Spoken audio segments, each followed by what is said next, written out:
Hi, welcome back. Thanks for joining us. Great to have you here and welcome to the office. In this video I thought we'd share some thoughts about our year with the Merlin Entertainment's Pass. So how we got on, where we went, what we did, what it was like, whether we saved money, was it all worth it? So let's get on with it.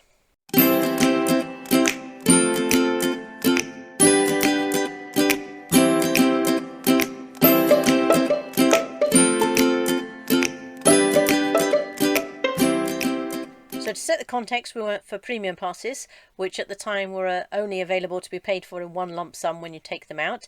And it was common, I believe, for there to be a sale around the Christmas New Year period every year. And we managed to pick ours up in the sale. Now they're offered on a monthly basis as well if you prefer.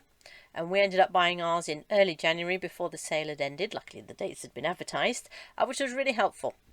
So for us, though, the standard passes wouldn't have worked out. They were rather restricted because they had restricted dates. For example, lots of the attractions you couldn't actually go to in August or around Valentine's Day, which fell on the half-term break for that particular year, or there were a few dates in the Christmas holidays as well. So all the times when really we would have used them because our boys had weekend clubs, and in the summer, of course, we were often away camping with friends and so on. So for us, standard passes would have been useless. But of course, do check out this year's T's and C's if you're thinking of that, because the standard passes were naturally cheaper. Each of the premium passes came with parking, which of course is complete overkill for a family of four, because since one of the kids driven themselves anyway. But anyway, it does save a few quid each time. So later on, I've integrated the parking prices with all the finances, and we'll go through that in a minute. But of course, if one of our boys went off with their friends or another family or so on, their pass could always be used for parking for that occasion as well. So as well as the pass itself, you have to pay a joining fee the first time you get a pass, and that's applicable whichever type you go for. And that's waived if you resubscribe the following year, so directly the following year. But I don't think if you take a break and rejoin at some point. So all of the passes give you discounts at the on-site shops and the cafes and so on. And I think all types of pass get a few discounted entry vouchers as well. So £10 or something to get an extra family or extra family member or an extra friend in. And in some attractions, I'm told there's a fast track queue for premium pass holders. The only time we noticed this was at Madame Tussauds, and I'm not actually sure if we used the proper fast track queue that time. It was marked as VIP entrance or something, but they had a queue that was snaking all the way down the street and round the corner and so on. And so it's, I guess the staff just wanted to get people into the venue and get them through as quickly as possible. So let's get down to the brass tacks. What were the costs involved? Did we save money?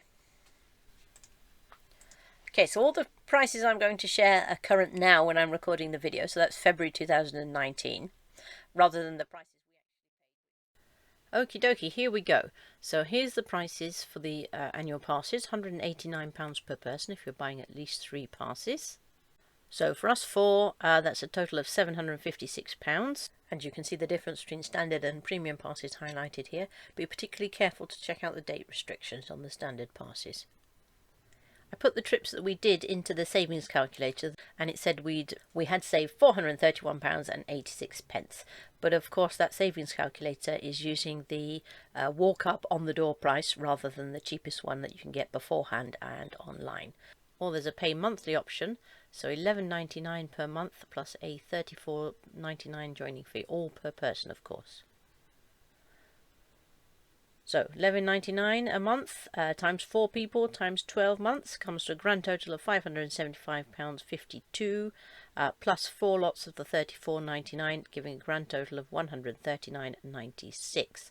Add that all together and you get £715.48 for the pay monthly option for the overall costs for 12 months versus the £756 paying for it all in one go. So it's actually cheaper to pay monthly.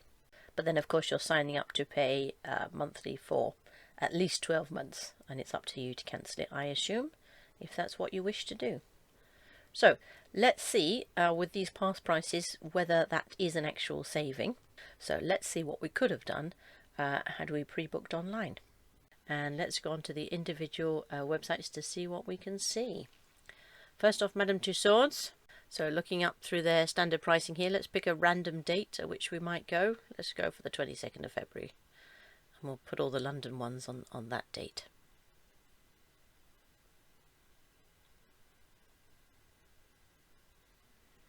Okay, there are various categories of tickets, so we'll just go for the standard one, nothing flash, and see what it comes out as. Of course, lots and lots of other options that you can buy into. And once we've picked our time, we should be able to see the prices.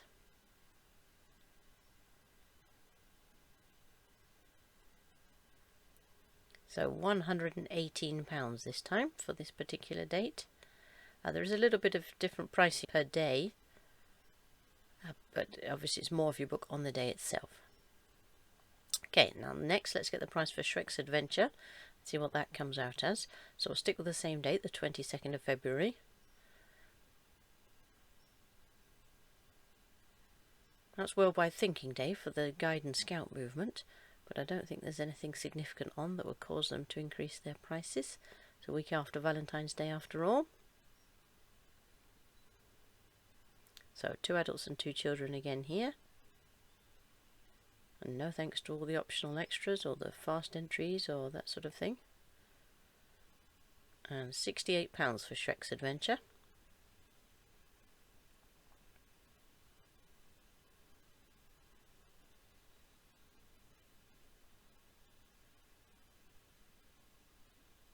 So let's try the last London one, which is the Sea Life Centre.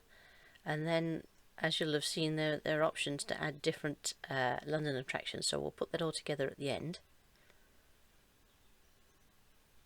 And see if the discounted special offer makes any difference. So here we'll go for the Family Saver ticket. So 2 adults and 2 children again. No optional extras, no fast track entry. And £80 it's coming out as.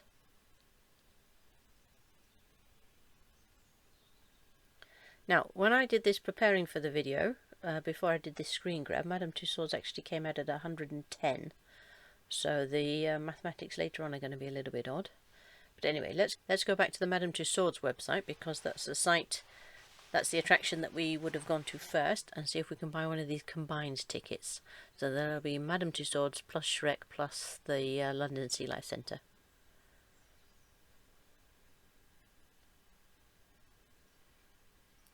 So we stick our particular attractions in. So Sea Life London and Shrek. As I said, we would have gone on the London Eye if we could, which would have been great, but it was closed for maintenance on the day we went, and unfortunately we had no choice but to go that day because our passes were about to expire. So again, we'll pick for the 22nd of February and pick the same time slot for Madame Tussauds.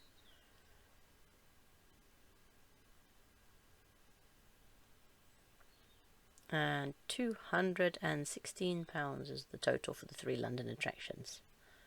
So let's take that as our best value for London and then add in the other attractions. So Legoland next.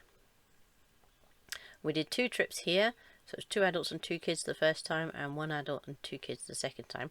For the sake of brevity, I'll simply put it in as 3 adults and 4 children though, for working out how much the tickets are.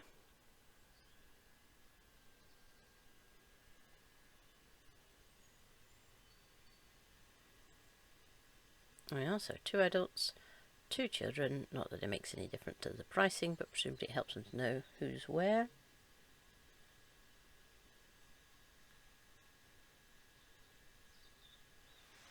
And there we are. There's the price for Legoland to add in. So £231 for this particular date, but a few days ago when I was preparing to make the video, it was £245 for another date. So the date clearly makes a little bit of difference.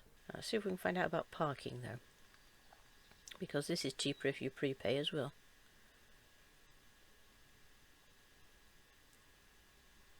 Let's find the search box. There's nothing obvious to tick for parking.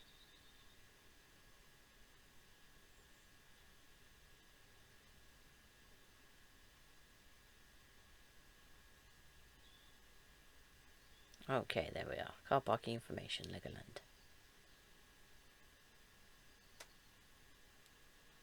Okay, pre-parking is £7 and you can pre-book it from the tickets page.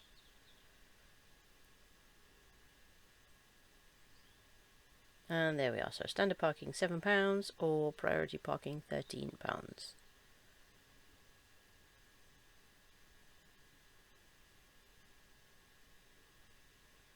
Okay, let's have a look at Chessington next. So we'll do the same thing. It was 2 trips again, 2 adults, 2 children, and 1 adult, 2 children, but we'll just put it through as 3 adults and 4 children because I don't think they offer a volume discount for that number of people. So let's just pick some random dates a little bit further in the future. You'll notice I'm sticking to weekends with the expectation that they might be slightly dearer than midweek. I don't know if that's true or not. You need to double check when you're thinking of going. And there we are, 206.50. And let's find out about parking here.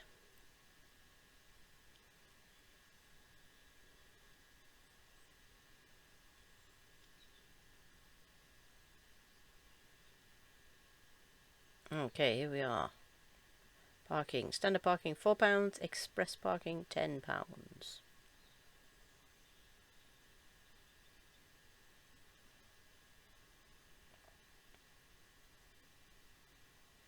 And last but not least, let's check out Warwick Castle. So day tickets we want, so we can have castle only or castle and dungeon. We didn't do the dungeon, so for a fair comparison I'll just check the castle only tickets.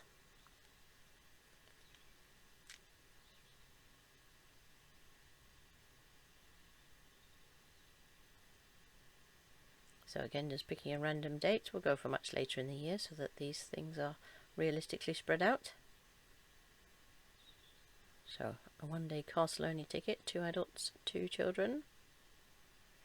So this is interesting. You know, some of the attractions have different pricing for adults and children, and yet the passes are the same price regardless of your age.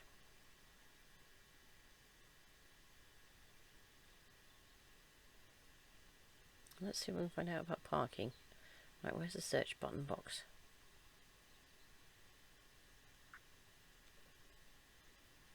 Ah, there we go, on the drop down. One search button. Parking, please.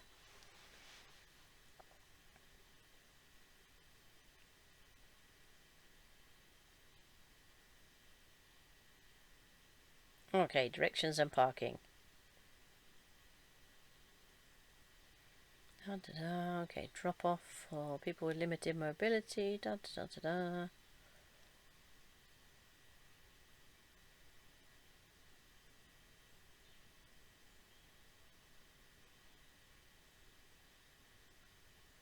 Okay, charges. Right, stables car park 10. Other standard parking 6. Stratford Road you have to go to though if you've got a premium pass, which is the furthest one. That's £6 per day. So by way of summary, here are all the trips we did. So the question is, with all these trips, did the passes pay? So those are the prices compared to the cost of the passes. So for us, if we hadn't have managed to buy our passes in the sale, where it was, I'm thinking 15% cheaper, somewhere between 10 and 20%, then we would have paid £756 for the annual passes, whereas we could have spent £749.50 on the best value online pre-booked tickets ahead of time. So with those sort of numbers, the question then becomes, is it worth it for the flexibility and the lack of hassle having to pre-book every time? Well, we didn't make a profit because it still cost us money, but we certainly paid less than we otherwise would have done if we'd have just walked up to the venue and paid entry at that point. So looking back, this is because all 4 of us didn't go to all the attractions. For our second trips to Legoland and Chessington, it was just me and our 2 boys rather than Dad on a mission as well. And so if we work out the costs on a per pass basis, then we'd have been much better off not getting Dad on a mission a pass and using the special friends and family discount vouchers to get him in for, I think it's £10 you'll need to check, for each of those occasions, or even just pre-booking him a single adult ticket ahead of time. Having said that, I'm sure I read somewhere that for some attractions you cannot pre-book a single adult ticket. I mean, it makes sense. You know, these are attractions designed for kids with accompanying adults, so a single adult ticket is not possible at some places. So do watch out for that if you're intending to use that sort of a scenario. Okay, now of course all those costs are just the entry fees themselves. So if you're trying to do this on a budget and you're trying to think, actually, is this affordable for us as a family, you'll also want to be factoring in all the associated costs. So there are inevitable refreshment stops. Even if you bring a picnic, these places are designed to upsell you all sorts of things as you're going around. So there's gift shops and snack stands and cafes and all sorts of things. And some of those you might want to use and some of them you might not. Depends how you want to organise your family day. But because of the way they're designed, it's very difficult to avoid them. So, we as adults can to some extent not fall for these psychological tricks, but you try taking a couple of kids past infinite number of ice cream stands and telling them they can't have a single ice cream. It's not conducive to a sensible family day out, is it? So what about the other experiences? Well, for us, I'm really glad we did it. I'm pleased we had the experiences themselves, but for me, I found the merchandising opportunities just too much.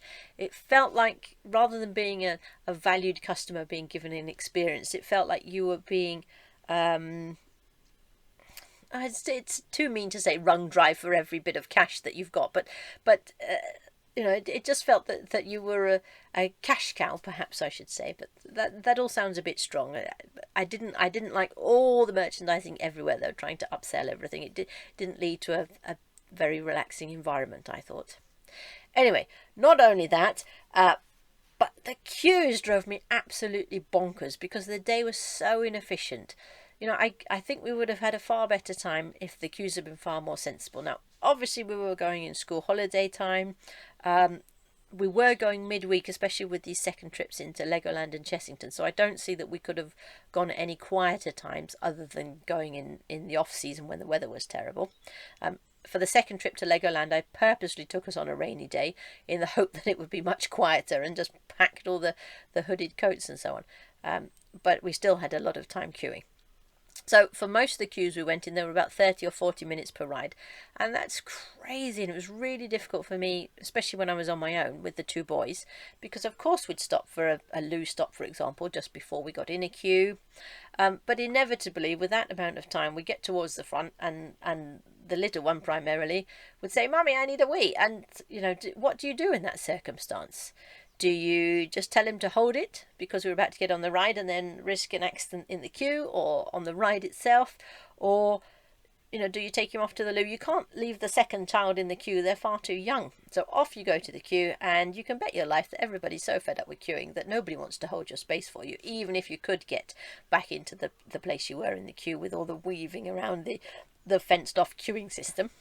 So what about top tips? Well, to make sure it's really worthwhile for your family, I think it's really important to make sure that you've thought about actually what big events are going on in the year.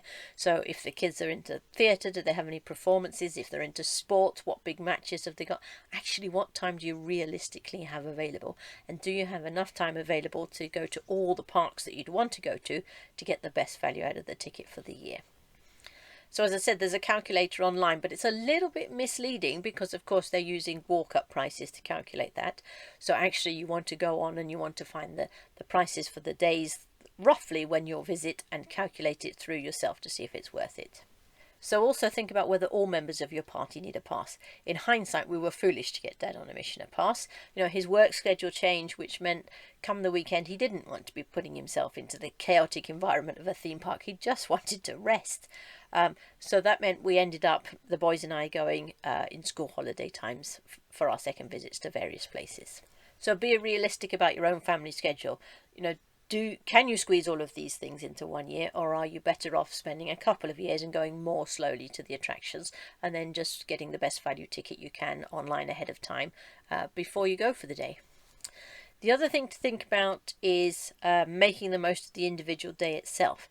So although it's an added cost, could you stay in a hotel, or could you camp, or could you caravan near the venue itself?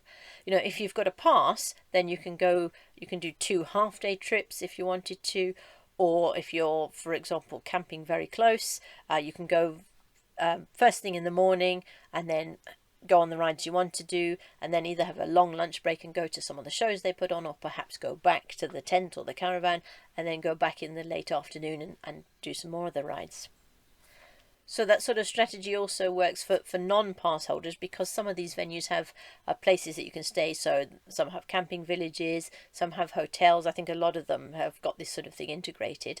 And although that can be quite expensive to do, usually the second day is free or very low cost, and so it makes a lot more of the park itself. So it might work out to be better value for money for you if you're doing things particularly over a several year period.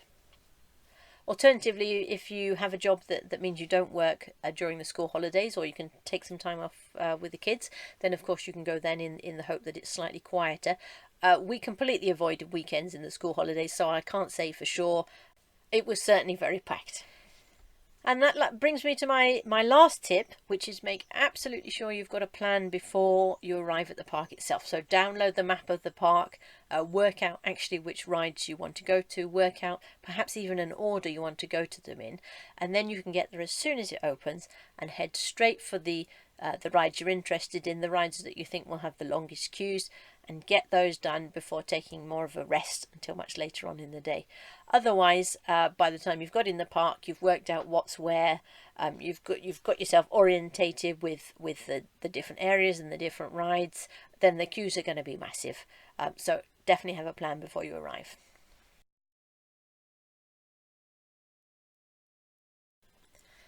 So as I said, I'm really glad we did it. There's no motivation in our family to do it again, so we've moved on to other adventures, but it was good to have that experience for a year. Anyway, I really hope you've enjoyed the series, and I hope it was helpful as well. That's the point of putting it together, of course. As I said, there's been absolutely no incentive. This is just me wanting to share our experiences, what we thought was good, what we thought was bad, just to give honest opinions, really. And we hope by sharing our opinions it can help other people out. Anyway, if it was helpful for you, please give us that thumbs up. And of course, there are a lot of you out there that are very experienced with these theme parks and so on, so please do stick some comments in the comment section down below and let us know your top tips for theme park adventures. Anyway, thanks so much for watching, and bye for now.